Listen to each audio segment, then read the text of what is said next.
बच्चों, आपके अपने YouTube चैनल एडवांस मैथ में आपका बहुत बहुत स्वागत है।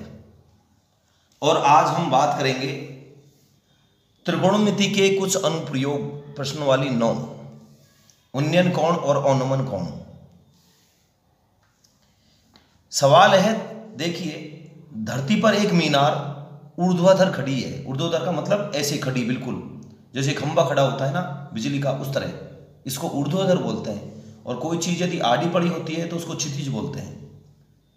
धरती के एक बिंदु से जो मीनार के पाद से, मीनार का मतलब, मीनार तो बहुत सारी बनी हुई है, जैसे हैदराबाद में 4 मीनार है, मीनार बना रखी है। तो जैसे मीनार है उसका पाद होता है नीचे, नीचे का हिस्सा, और शीर्ष होगा ऊपर वाला। 15 मीटर दूर है। मीनार के शिखर का उन्नयन कोण 60 है। मीनार की ऊंचाई ज्ञात करो। बच्चों, इस सवाल को करने से पहले मैं जो चीज आपको बता रहा हूं उसको समझे, उसके बगैर ये सवाल नहीं होंगे। हमको सबसे पहले समझना है कि उन्नयन कोण और अवनमन कोण क्या होता है। थोड़ा सा बताता हूं। नंबर 1, उन्नयन कोण। देखिए, आप ढंग से समझें। और नंबर 2, अवनमन कोण। ज्यादातर सवाल उन्नयन कोण के ही पूछे जाते हैं। अवनमन कोण का कभी कभार सवाल आता है। 2 चीज होती है इसमें, एक तो वस्तु और एक प्रेक्षक, यानी कि देखने वाला। जैसे मान लो मैं नीचे खड़ा हूं और नीचे से मैं ऊपर कोई चीज है छत के ऊपर, और नीचे से खड़ा खड़ा मैं उसको देख रहा हूं। मान लो कि जैसे मैं, ये जमीन है, इस पर खड़ा हूं, ये रहा यहां। ये प्रेक्षक वो होता है जो किसी वस्तु को देखता है। और ये मेरी आंख, मान लो यहां, इस आंख से मैं देख रहा हूं, और छत के ऊपर मान लो या इतनी ऊंचाई पर कोई वस्तु है, उसको देख रहा हूं। ये वस्तु है, इसको ऑब्जर्व कर रहा हूं। ये देखने वाला ऑब्जर्वर है। तो मेरी आंख की सीधी रोशनी इधर जाएगी, यूं, इस वस्तु पर। इसको दृष्टि रेखा बोलते हैं। तो एक रेखा तो गई मेरी आंख से सीधी वस्तु पर, क्योंकि मैं नीचे खड़ा हूं, वस्तु चूंकि ऊपर की तरफ है, तो मुझे आंख ऊपर तो करनी होगी ना। तो इस तरह से ऊपर की तरफ मेरी दृष्टि रेखा गई उस वस्तु पर। एक जमीन जो है उस पर कोण, जैसे कोई आदमी खड़ा है, तो एक आंख तो उसकी वस्तु पर गई, एक बिल्कुल आंख के सामने सीधी रेखा, ये बिल्कुल आंख के सामने सीधी रेखा जमीन के सहारे। तो ये जो कोण बनेगा नीचे, एक तो दृष्टि रेखा और एक जमीन, दोनों के बीच में जो कोण बनेगा उस कोण को उन्नयन कोण कहेंगे। उन्नयन कोण हमेशा नीचे बनता है, नीचे बनेगा, किसी भी आकृति में नीचे बनेगा, ऊपर नहीं बनेगा। समझे? अवनमन कोण की बात करते हैं। अवनमन कोण में देखने वाला ऊपर होता है। मान लो ये छत है, यहां खड़ा है देखने वाला, उसकी आंख ये रही, और वस्तु मान लो ये रही नीचे, कहीं भी लगा लो, ये रही, ये वस्तु है। और ये प्रेक्षक है। प्रेक्षक जो देखता है उसको कहते हैं। तो देखिए, उसने इस वस्तु की तरफ देखा, ऐसे ही उसकी ये दृष्टि रेखा हो गई। ठीक है? तो ये वस्तु पर जो दृष्टि रेखा बन रही है वो, और ये आंख से जो बिल्कुल सीधी रेखा धरती के समांतर जा रही है, क्योंकि छत पे खड़ा हो चाहे नीचे खड़ा हो, लेकिन आंख से एक सीधी रेखा, एक तो रेखा वस्तु, जैसे हम छत के ऊपर खड़े हैं, छत के ऊपर से हमने नीचे वस्तु देखी, तो ये हमारी नजर आ गई दृष्टि रेखा, है ना। और एक रेखा बिल्कुल सीधी खींचो धरती के समांतर। धरती पर तो खैर हम नहीं खड़े हैं, लेकिन धरती के समांतर आड़ी रेखा तो खींच सकते हैं ना। तो जो ये कोण बनेगा ऊपर, ये अवनमन कोण कहलाएगा। सीधी सी बात है, अवनमन कोण हमेशा ऊपर बनता है, उन्नयन कोण हमेशा नीचे बनता है। ठीक है? अब देखिए, ये ऊपर बना है। अवनमन कोण में जहां आंख रहती है ना, वहां पर कोण बनता है। जब आदमी ऊपर खड़ा है तो उसकी आंख ऊपर रहेगी, तो कोण ऊपर की तरफ बनेगा। और जब आंख नीचे है, आदमी नीचे की तरफ है, तो कोण नीचे बनेगा। नीचे जो कोण बनेगा उसको उन्नयन कोण कहेंगे, ऊपर जो कोण बनेगा उसको अवनमन कोण कहेंगे। ठीक है? अब हम सवाल करते हैं, एक चीज और देखते चलते हैं।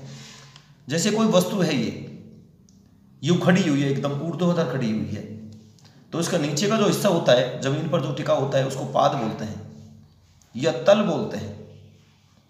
और ऊपर का जो हिस्सा होता है उसको शीर्ष बोलते हैं। क्या बोलते हैं उसको? शीर्ष बोलते हैं या शिखर भी कह देते हैं, ठीक है। शिखर कहते हैं या शीर्ष कहते हैं। इन शब्दों को आप याद रखें, ये काम आएंगे। अब देखिए हम सवाल की तरफ चलते हैं। धरती पर एक मीनार ऊर्ध्वाधर खड़ी हुई है। मान लो ये धरती रही, ये जमीन है, और एक मीनार इधर खड़ी करवा दो चाहे इधर खड़ी करवा दो, इस तरह से बिल्कुल यूं खड़ी हुई है। एक मीनार ऊर्ध्वाधर खड़ी हुई है, धरती पर एक मीनार ऊर्ध्वाधर खड़ी है। धरती के एक बिंदु से, धरती पर कोई बिंदु है, मान लो ये रहा बिंदु, कहीं भी ले लो, यहां ले लो, यहां ले लो, मैंने यहां ले लिया। धरती पर एक बिंदु से जो मीनार के पाद से 15 मीटर दूर है, ये बिंदु जो है, मीनार का पाद कहाँ है, यहाँ, इससे ये बिंदु 15 मीटर दूर है। देखो ये दूरी 15 मीटर है। साफ कह रहा है कि मीनार के पाद से और ये जो धरती पर जो बिंदु है, इसकी दूरी 15 मीटर है, ठीक है। मीनार के शिखर का उन्नयन कोण 60 है, चूंकि ये तो 90 डिग्री का कोण है, यहां तो कोई कोण बन ही नहीं सकता। तो मीनार के शिखर का उन्नयन कोण क्या रहा, मीनार का शिखर ये रहा। यहां कोई वस्तु रखी हुई है, चूंकि कोई वस्तु है यहां। उन्नयन कोण की बात कर रहा है, देखने वाला यहां है नीचे, प्रेक्षक जिसको मैंने कहा। तो कोण नीचे बनेगा, उन्नयन कोण हमेशा नीचे बनता है। और ये कह रहा है कि ये कोण 60 डिग्री है। कितने डिग्री बता रहा है, 60 डिग्री। तो बताइए मीनार की ऊंचाई कितनी है, मीनार की ऊंचाई ज्ञात करनी है। ये हमारी मीनार की ऊंचाई को हमने h मीटर मान लिया। ये है मीनार की ऊंचाई। त्रिभुज का नाम हमने ABC दे दिया, आप कुछ भी नाम दे सकते हैं, कोई दिक्कत नहीं है। आप देख रहे हैं कि ये समकोण त्रिभुज बनता है।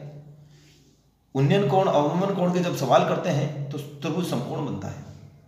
और लाल बटे कक्का का जो सूत्र है वो समकोण त्रिभुज पर ही लागू होता है, ठीक है। इसने पूछी है मीनार की ऊंचाई h मीटर, हमको निकालना है h बराबर क्या है, ये निकालना है। अब लाल बटे कक्का का जो सूत्र है वो इसमें यूज आएगा। बार बार सवाल को समझाने से कोई मतलब नहीं है, एक बार में ही समझ जाओ कि इसमें साइन थीटा वाला सूत्र लगेगा या कोस वाला लगेगा या टेन वाला लगेगा। लाल बटे कक्का के सूत्र की संपूर्ण जानकारी मैं इससे पहले वीडियो में बहुत अच्छी तरीके से दे चुका हूँ। यदि आप उसको देखोगे तो बड़ा आनंद आएगा और बड़े अच्छी तरीके से आपको समझ में आएगा। ये वीडियो लंबा हो सकता है, लेकिन आपको स्किप ना करें।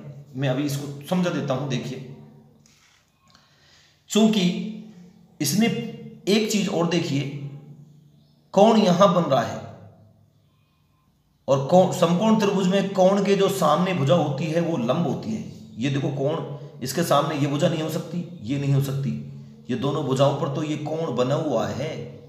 इसके सामने की भुजा ये है, जो कोण है उसके सामने की भुजा हमेशा लंब कहलाएगी। तो ये लंब है, ये बचा कुछ आधार है, कर्ण तो हमारा फिक्स होता है। अब इसमें कौन सा सूत्र लगेगा, ये सबसे इंपॉर्टेंट बात हम करते हैं। सबसे पहले तो ये देखो इसने कौन सी भुजा हमको दे रखी है जिसकी लंबाई हमको दे रखी हो। इसने हमको आधार दे रखा है, आधार तो हमें दे रखा है इसने, इसकी लंबाई हमको दे रखी है और इसकी नहीं दे रखी, देखो। और एक तो जिसकी लंबाई दे रखी है उसको लो, और एक इसने जो पूछा है उसको लो। क्या पूछा है इसने, ये पूछा है h, ये क्या है, लंब। वापिस समझो, सूत्र कौन सा लगेगा, इसका पता इससे लगेगा कि कौन सी भुजा की लंबाई हमको दे रखी है। तीनों में से तीन ही तो भुजाएं हैं इस त्रिभुज में, तो इस भुजा की लंबाई हमको दे रखी है उसने 15 मीटर। ये हमारा आधार है। और निकालनी क्या है, हमें लंब निकालनी है, मीनार की ऊंचाई जो हमें ज्ञात करनी है और जो हमें दे रखी है। दो ही चीज ध्यान रखो बस।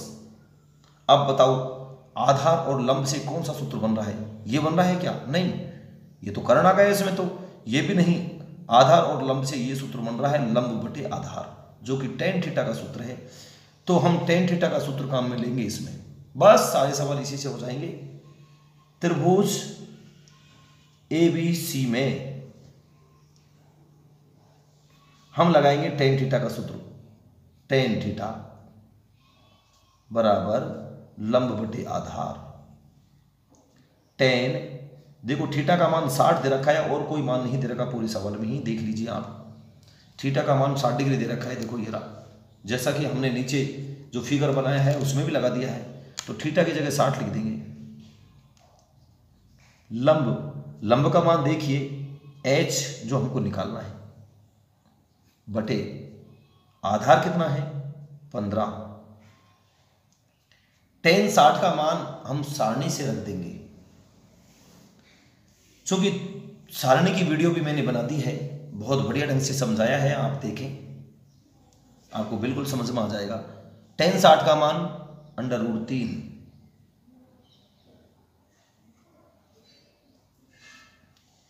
h बटे 15।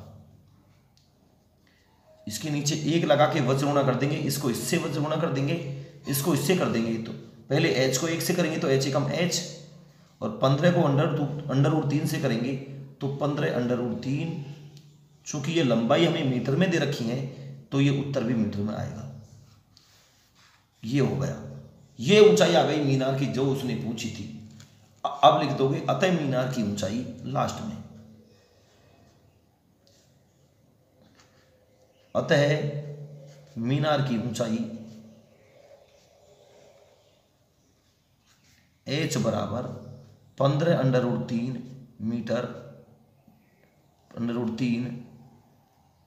मीटर होगी। आप चाहो तो √3 का मान यदि उसने कह रखा है कि जरूर रखना है तो रखें, वरना कोई जरूरी नहीं है, इसने नहीं कह रखा इस सवाल में तो आप ना रखें। ठीक है बच्चों, ये सवाल पूरा हो गया है। यदि आपको हमारी वीडियो अच्छी लगी है, आपको सवाल अच्छा समझ में आया है, तो आप हमारे चैनल को जरूर सब्सक्राइब करें, कमेंट बॉक्स में कमेंट लिख दें और लाइक करें। बहुत बहुत धन्यवाद।